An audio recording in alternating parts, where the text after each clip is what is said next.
Hello everyone and welcome over to the DM side. Now, in this video series, we are going to be looking at monsters. Yes, I have scoured through D&D Beyond and gone through all the different types of monsters, ranging from celestials, fiends, fairies, demons, devils, constructs, you name it, the lot. And I have made a list of monsters I believe each DM should really consider running at least once in a campaign. Now, today's video, we are going to be focusing on Aberrations. So, first of all, if you are new to the channel, consider subscribing.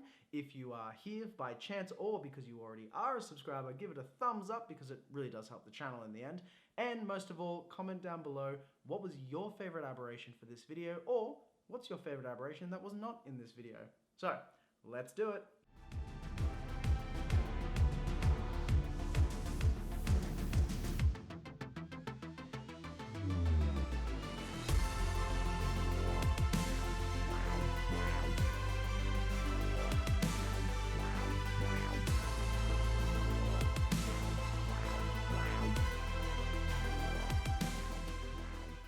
First on our list of aberrations are the psionic creatures of deep caverns known as the Grell. Now, these mysterious creatures originated from the Far Realm, which is actually a realm or a plane of madness. Now, finding their way across the planes, they inhabit the Underdark of every plane, but can also be found living in roadside caverns. So long as they have complete cover from the sunlight, a Grell is happy. Now, Grell are unique in their features. The main body is a thick-skinned pink brain with a sharp hawk-like beak for a mouth. Attached are these 10 long tentacles with sharp barbs all the way down to the tip, coming to a total height of an average humanoid. Using the tentacles in battle, Grell can attack with a reach of 10 feet and aim to paralyze their prey, using a toxin in the barbs. Once paralyzed and grappled, a Grell will retreat with its prize. Now, the Grell are actually intelligent creatures and will not attack something larger than itself unless it's already damaged. On a rare occasion, players can reason with a Grell if they can speak a common language to fight an enemy. Now, they are known to form covens and hunt in groups of usually 3 to 8, but really can reach as high as 50, so reasoning with them isn't always going to go down exactly how you would hope. Now, overall, these grotesque aberrations can be great for low-level party campaigns, because you could perhaps have your players find a cavern to shelter themselves off of a roadside, and all of a sudden have this Grell show up. But if you would really like to bump up the challenge rating, you could have a small coven waiting for characters to come in and take a rest and really push your players to their limits. But who knows? Now, perhaps your next Grell encounter will be in a cave your party stumbles upon for shelter and rest. Next up is a creature that dwells in the Underdark's deepest shadows. Can be found lurking between tree trunk to tree trunk in deep dark forests, or could even be stalking city folk in the sewers of the largest cities. The Cloaker. Now, similar to Grell, Cloakers thrive in an area of pitch black and shun themselves from the sun, or any light really. Now, Cloakers do pose a greater threat to adventurers, so DMs, I would highly recommend you don't have these creatures go up against your low-level groups. Cloakers are not exclusive to Underdark areas or campaigns, such as Out of the Abyss. You really could run these in any campaign, including your own home ones, depending on how you introduce them. So, for example, we have things such as Curse of Strahd, where the inhabitants are actually living in a perpetual darkness. It's really the perfect place for a Cloaker, and not to mention, it really ties into that whole horror theme. Imagine a leather cloak just jumping around and following your players. Now, what about a city landscape? Things such as Dungeons and Dragons, Waterdeep Dragon Heist. Imagine you could have a Cloaker lurking through the sewers, waiting for nightfall to strike and take their prey. This could lead to a mystery worth solving within the main story. Cloakers hunt their prey and wait for the opportune moment to attack by biting and wrapping themselves around the target's head, blinding them and suffocating them while feasting. Now, when completely still, a Cloaker is indistinguishable from just a plain leather jacket, as long as its underbelly is not exposed. Now, to see a cloaker outside of that really is very, very tricky, and you would need quite a high perception roll. So they're very, very good for your kind of like more stealthy, stalky sort of campaigns. But finally, to make the cloaker just a little bit more dangerous, they can erupt this guttural moan, pulling from the players a deep sense of fear, forcing them, most of them, to run in fear if they haven't made their saving throw, which allows the cloaker to pick off the slowest, because no one else can come back and help them, really. So, next time your players venture into the depths of your world, imagine their faces when a simple leather cloak that they saw jutting out off of a rock, or hanging on a coat hanger, or just sitting on the ground somewhere, springs up and attacks them. Do your players ever find themselves traveling between the planes of existence? Perhaps your main villain needs some more exotic minions, or maybe your campaign isn't really in need for a time-sensitive issue. Well, look no further than Slards. So, these creatures are very toad-like in their features, and they do come in various sizes, very different shapes, and different colors, which are actually very important. Now, don't be fooled though, because their abilities do differ and can really match your specific needs if you go and have a look at them. So their creation, the way that they were created is actually very fascinating, and if you would like a full detailed video on that, comment down below that you would be interested in watching this full detailed Slard video. This is going to be a real brief overview. So basically, Slards, their home planet is the plane of Limbo, which is literally a place of utter chaos. Their natural enemies, the Modrons, are actually their reason for coming into existence. It's so insane. But even in their weakest state, a red Slard is definitely not a creature that you should put up against your low-level players. These creatures are probably good for about level 6 or higher, maybe, party, but that really depends on your players in terms of their experience and how they're actually playing and how you run creatures as a DM. So have a look at them and you made that decision. DMs who players have access to traveling the planes could probably find these creatures as really interesting complications, because they could pull them into the plane of Limbo, and you could be stuck there dealing with not only these quite powerful creatures, but also not where you wanted to go. But if that's not what you want to do, you really could have them also appear on the material plane and cause havoc. Now, Death Slard are the mightiest of their kind in both brawn and arcane abilities. They're very intelligent and very strong. They command the lower colors. The lower colors are grey, red, blue, and red. Wait, grey, green, blue, and red. Now, the grey, green, and Death Slards all are able to cast spells, but they do not reproduce, but they're very good for your high level players, so like level 10 or higher. Now, should your campaign call for a time-sensitive mission, you could actually encounter a red Slard, because they have the ability to plant Slard eggs into any creature that they actually slash with their claws, so when they're doing their claw attacks. This now gives the infected foe, or your player, 3 months to remove it, or have it remove itself in a fashion similar to the Alien movies. If you truly want a shorter time frame, a blue Slard's reproduction ability is more potent and dangerous. Should a character fail to fend off a blue Slard's claw attack, they can catch the dreaded Chaos Phage, where after only 24 hours of being infected, a character will actually transform into either a red Slard or a green Slard, depending on their magical abilities. So whether they're bronze, red, or very good spellcasters, probably green. But finally, a Slard can be used as minions for your mastermind of your campaign, your BBEG, so long as they have control of a large gem that is the same color of the Slard. Now, a Slard that is born in Limbo are born with this Chaos Gem embedded in them, and should they have that be taken by someone, they have to follow the commands and are bound to the person who holds it. So, Slard are amazing creatures that fight to test their skills. They prove that they are the strongest. In the book, actually, Monster Manual, there is a great saying about a Slard, which is, fight a Slard and lose, the story's over. Fight a Slard and win, there's 1,000 more standing in line just to prove they're tougher. Imagine your players are moving through a murky swamp, deep rainforest or even sewers of a large city. Yes, I know it sounds like the Cloaker, but there are really many monstrosities and beasts that could inhabit these areas. However, I feel like we really want something else. So Aberrations really can provide. Now, this is a creature that's tough to pronounce. I think it's called Turg. These are creatures of a mild intelligence. Now, really all they're doing though is looking for their next meal. So sporting a large frame, a huge maw that can poison your players in battle, along with 3 tentacles, yes, more tentacles, which are able to attack from a distance while stunning your players. These creatures can really spring up, causing an unexpected encounter.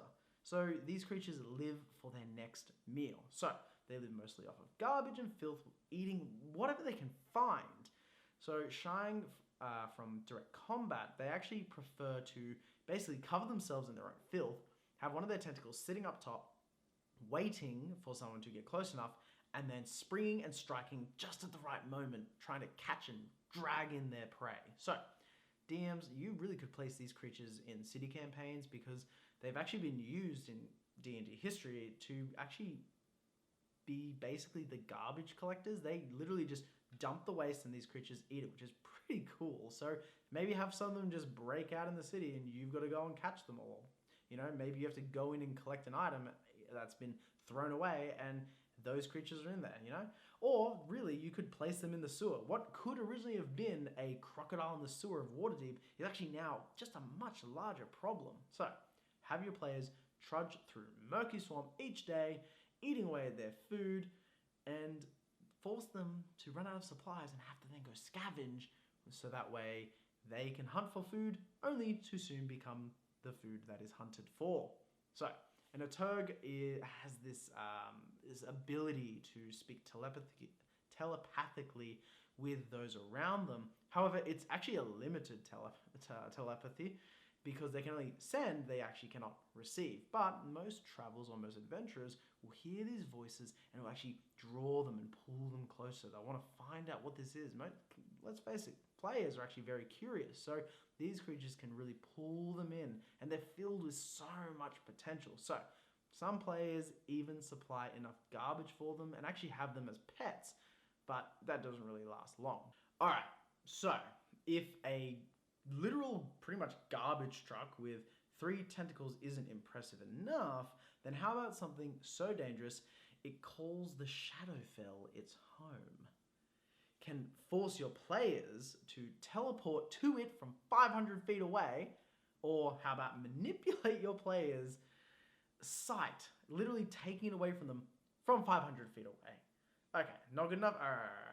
Okay, so how about this? Let's add on 3 legendary actions. We'll give it 2 legendary resistances, the ability to actually turn itself invisible at will. Oh, and did I mention, when 1 mile from its lair, players will feel an intense desire that only grows greater the closer they get to it. Plus, the landscape itself magically shifts and changes to replicate a location of a single player's most sought-after place. Sound good? Oh, wait, hang on. I really did forget. To be fair, it's Aberrations we're talking about. It's got 4 tentacles as well. Now, this mammoth of an aberration is the Balhamoth. It's a creature so dangerous, it really could be your endgame boss, or at least its gate guardian. Balhamoths, they're creatures that DMs should not consider for new players, or really, to let's be fair, low-level parties. What a waste of time. But even new players will probably struggle with this. So I would put this against experienced players because these abilities make them just formidable foes. And they really do. They've got a high AC of 17 alone, plus they get multi-attack later on as well. So really, you could probably use these creatures to lure and weaken your plane traveling parties. So we're talking like high 11th level or up more. You know, you could place them in the Underdark and have this creature pull your players from their path to freedom from the Underdark, pull them back in, lead them on the wrong path, and bring them further deeper down. It's really up to you, but they are tricky, tricky creatures, so be careful. Our next aberration is one with rich lore that predates even the gods of D&D, the Aboleth. Now, these are ancient beings that once ruled before the true gods arrived, enslaving the minds of mortals who wandered the realms. The Aboleth's empire was actually crushed by the might of the gods once they did appear, and they have actually never forgotten. Known to have eternal memories, Aboleths can be amazing additions to your campaign to help players gain knowledge. These ancient beings are scaled for high-level stories and would be difficult to manage with low-level parties, but you really could go down that route of providing knowledge, should they have a way to appease the beast, or the creature, the aberration. But their greatest story asset really is their knowledge. So don't underestimate them, and don't shy away from them, because they are fantastic creatures. They're actually very convincing, and really they will actually use players to gain access to the gods so that they may one day overthrow them. The Aboleth are shrouded with a foggy mucus that, when touched by a creature, it actually can force them to only be able to breathe underwater when they're underwater. But that's not the only disease they can inflict on a creature, on a character. Should the Aboleth strike a player with one of its tentacles, yes, more tentacles, I know, they could actually find their skin turn translucent, and it would become impossible for those players to be healed unless they are completely submerged in water.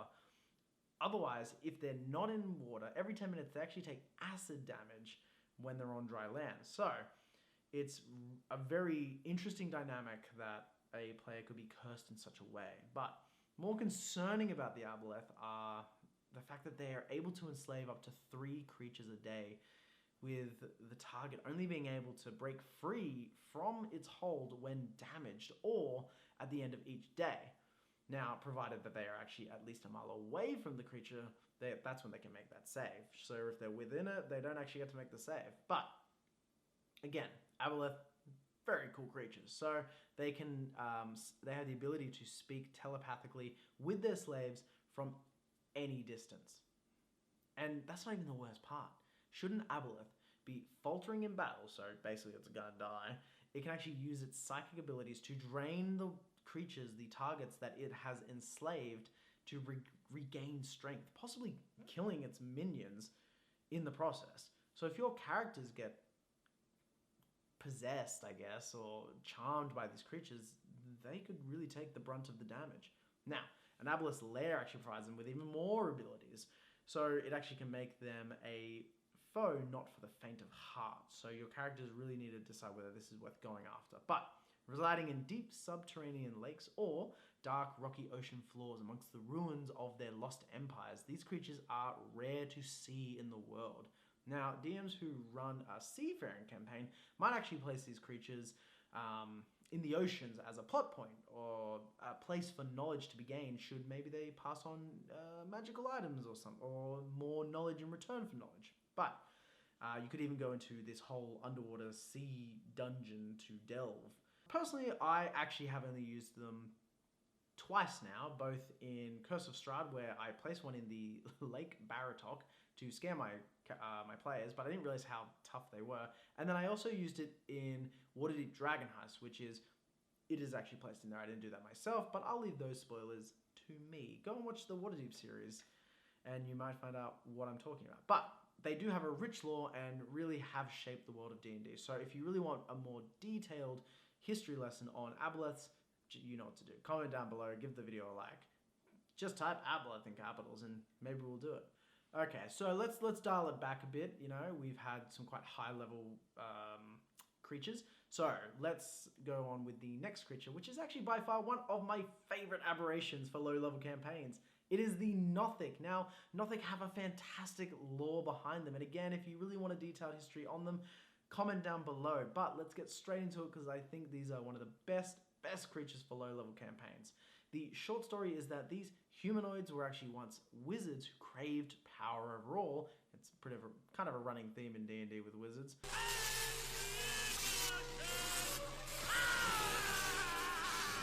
But they are basically diving deeper and deeper and trying to unravel the weave. Now, these wizards become obsessed with their control over magic. Now, it is rumored that a curse hidden behind by Vecna, you should look him up, you will not regret it, he left behind, which torments the souls and twists these poor wizards into becoming Nothics. Now, they retain no memory of their past lives. Nothics have the ability to pry secrets from players who lack the wisdom to hold them in. Now, this can really result in a character's backstory being slowly leaked, or a secret that they were hiding from the party being revealed to cause issues later on. Now, where possible, players can actually reason with the Nothic and promise it magical items in return for favors, such as, finding out information from an NPC who is the only person who has that information. Though they're not strong, so they do have this ability in battle which can rot flesh, which is like a rotting gaze, and they do have claws, but they don't really do a lot of damage. Most of all, their value really does come from the social interaction that your players can have with them. So, Nothics have a desire to collect and hoard magical items and treasures, so really, if your players do manage to find their dwellings, there could be a bit of profit to be found, should they not try and enlist them and get them to help them. Overall, a Nothic is fantastic for any low campaign to introduce players to the wonderful world of Aberrations. Our next amazing aberration, as we are slowly getting through this list, it really needs no introduction. Anyone who has looked at anything that is popular monsters in Dungeons & Dragons will know this creature, the Mind Flayer, also known as the Illithid. Now, they've been in Dungeons & Dragons since the spring of 1975. They've pulled up many strings and many stories since, and no doubt plot the downfall of those around them in the future. Now, chances are you have seen the trailer for the up-and-coming Baldur's Gate 3 game. If you haven't, I actually want you to stop this video. I want you to type that into YouTube and watch that cinematic trailer right now, because it looks amazing, purely from a theatrical trailer standpoint, and it gives you a great look at Mind Flayers in action. Now, but back to why we're here. So, Mind Flayers, they're great. The Illithid are they're a very fascinating race. So, they actually have what is called a hive mind, where a whole colony are connected to each other and share a single mind. Man, they must have very interesting thoughts. I wonder how they hide their secrets. But Mind Flayers are dangerous and not really to be trifled with. So DMs, be careful not to introduce a battle with one early in your campaign. Even a fight with just one can actually result in a complete total party kill, or TPK. Should your players not work together, or should they not understand? New players, they just think they have to really go in and start fighting, whereas this could be more of a social thing, I guess. But Mind Flayers really can be a great endgame boss for players from something like level 5 and up, since their history is really so rich. Yes, you know the drill. If you want a Mind Flayer video specifically about the Mind Flayers, comment down below and I'll get working on that for you. Yes, specifically you. Now, Illithid and Faerun are known to dwell in the Underdark, but can just as easily be found in major cities. So again, I recently ran Waterdeep Dragon Heist, and there is a Mind Flayer that your players actually do come into contact with at level 1. So obviously it is meant to be balanced. The way that you're meant to run this encounter is that your players don't provoke an attack. They get what they came for. The Mind Flayer doesn't pay them too much attention, but is more interested and actually ends up leaving the room. However, if your players do provoke an attack, then they better have their backup characters ready, waiting outside the door to come in and do the right thing the second time round. Yeah, these creatures, they really are extremely intelligent and they crave knowledge. Not to mention, they literally feast on the brains of their prey. So, using the tentacles, I know, Aberrations and tentacles must be a thing. But using the tentacles, they actually latch onto a humanoid skull and crack it open and eat the brain of the unfortunate soul who they got a hold of. Now, in some cases, let's be fair, Mind Flayers won't eat the brain. They do have mercy. What they'll do is they'll actually rip it from your head and instead perform an experiment transforming it into an intellect devourer and then use it to do their bidding. So they're not all evil, really. But should a Mind Flayer find itself surrounded, they can let out a psychic wave, causing those around it to be stunned while it makes its escape or takes hold of its next victim. And if anyone ever finds itself at a disadvantage, they have this innate ability to plane shift, so they can literally just remove themselves from danger altogether. Running mind flayers really can be exciting and classic as an adventure for your group. So they use telepathy to lure your players to them, and they, let the rest fall into place. Who knows? Maybe they'll find a full colony of Illithid planning to take control of the cities above.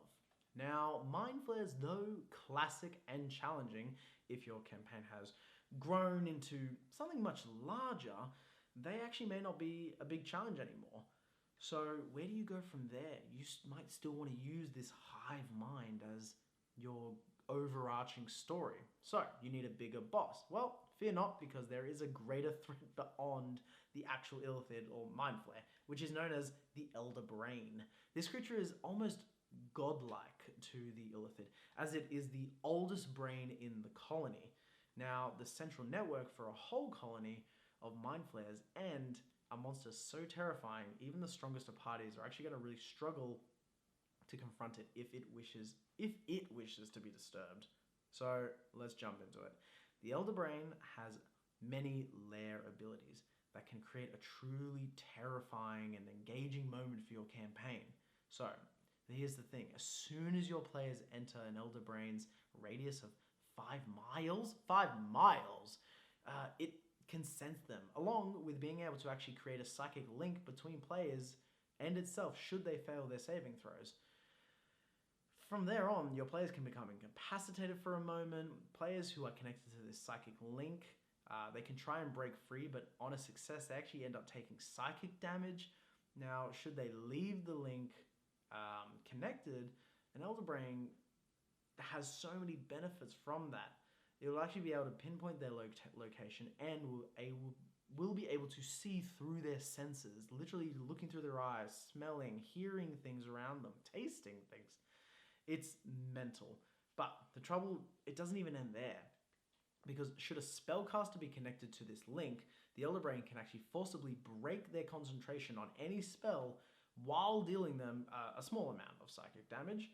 And even non-arcane characters don't have a benefit against these creatures, because the Elder Brain can actually transmit this powerful psychic blast, this pulse, to any of its any creatures that it is currently connected to, dealing out damage. And finally, the link can actually be broken at will by the Elder Brain, which imposes disadvantage on ability checks, attack rolls, and saving throws for the entire turn. So, the psychic link doesn't even account for things such as its legendary resistances, its natural resistance against magic, or its standard turn attacks. These creatures, again, seriously DMs, are to be used for a much higher campaign. So really, you should consider even, getting into the same room as an Elder Brain is a feat, and is a full journey on its own. Traveling through the depths of the Underdark while knowing that the creature knows that they're coming. It could even be looking through their eyes, and will be able to place obstacles at every single turn to stop your players from reaching it. Now, to be fair, the real fun with this creature is you can actually run an entire Underdark campaign solely based around moving through Mind Flare colonies, slowly finding and reaching the Elder Brain and trying to break its connections from the entire hive, putting them through so many different encounters. And there's just so much you can do with these creatures. They're very confident, so one way is they could actually allow them to arrive when they think that they're weak enough to devour their brains at ease. And maybe that's their fault, maybe that's their hubris. But the Elder Brain is a disgusting creature that has the potential for a large-scale campaign, so DMs, build up to this beast, as it is worth the months of dungeon crawling. Okay, so while we wrap it up, we will have an honorable mention of a creature that I think everyone really has heard of. And to be fair, if you are enjoying this video and you got this far, give it a like. If you would like to subscribe, you might be interested in the upcoming videos, but the honorable mention is the Beholder. Yes, it is D&D's greatest monster. If you've read any Dungeons & Dragons, there is a really good chance you've already seen, apart from dragons, the Beholder, this huge ball that floats, and it has, I think it's about 8 or 12 eye stalks that come off, and each eye stalk can cast its own spell. The main central eye being able to negate and create this anti-magic field. These creatures really do have so much more, but they're so well known, I really didn't want to put them on the list. They are an honorable mention if you really would like to use them. If you want a video on Beholders, comment down below because there's plenty of really interesting named Beholders. But join me next week where we look at constructs. See you then.